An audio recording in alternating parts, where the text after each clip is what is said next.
নমস্কার, 7 EPIC news নেটওয়ার্কে আপনাদের স্বাগত। দীর্ঘদিন ক্ষমতায় থাকলে তার একটা বিরূপ প্রভাব পড়েই। আর এদিন প্রথমবার লোকসভার টিকিট পেয়ে যাদবপুরের প্রচারের সময়ে সেই প্রতিক্রিয়ারই মুখোমুখি হলেন যাদবপুর লোকসভার 2024 সালের তৃণমূল প্রার্থী সায়নী ঘোষ। জানা গেছে, লোকসভার সোনারপুর রাজপুর পৌরাঞ্চলের 34 নম্বর ওয়ার্ডের রাস্তাঘাটের অবস্থা খুবই খারাপ এবং দীর্ঘদিন ধরে বিষয়টি নিয়ে স্থানীয়রা সরকারি স্তরে আবেদন নিবেদন করেও কোনো ফল পাননি।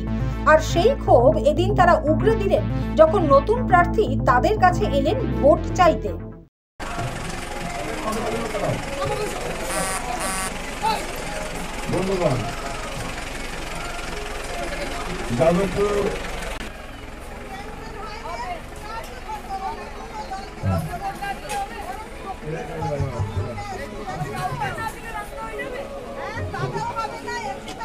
ভোট দিলেও হবে না, কাউকে ভোট দেবো না, দরকার কি ভোট দেয়।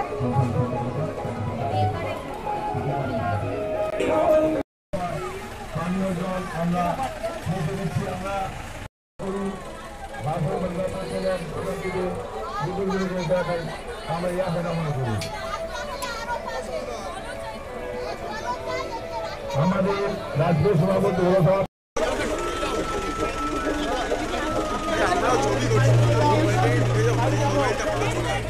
শুনবো স্থানীয় মহিলাদের বক্তব্য। জল থেকে বাইরে বেরিয়ে সব বাচ্চা-কাচ্চা নিয়ে স্কুলে নিয়ে যায়। দুয়ারে সরকার দিয়েছে, দুয়ারে সরকার দিয়েছে, দুয়ারে সমুদ্র দিয়েছে। পাশার কোনো জায়গা নেই, ভোট দিয়ে কোনো লাভ নেই, কোনো পার্টিকে ভোট দেওয়া ঠিক না। না, সায়নী দিকে কি বললেন আপনারা? ওটাই বলা হয়েছে যে কাউকে ভোট দেব না আমরা। কেন কেন ভোট দেবেন না কেন? এই জল নেই বলে? জল কোথায়? ড্রেন, জল পাশার কোনো জায়গা নেই।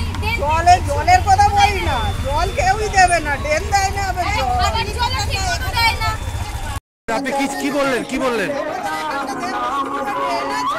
হ্যাঁ, ড্রেন আছে, বৃষ্টি হলে ঘরে ভেতরে জল ঢুকে। এর আগে সিপিএম ছিল, তারাও করে না, টিউবওয়েলের লাইন পাস হয়ে গেছে, ট্রেনের লাইন পাস হয়ে গেছে। তারপর তৃণমূল এসে 10 বছর মানে রাজা হয়েছে, সে আর চিনতেই পারে না।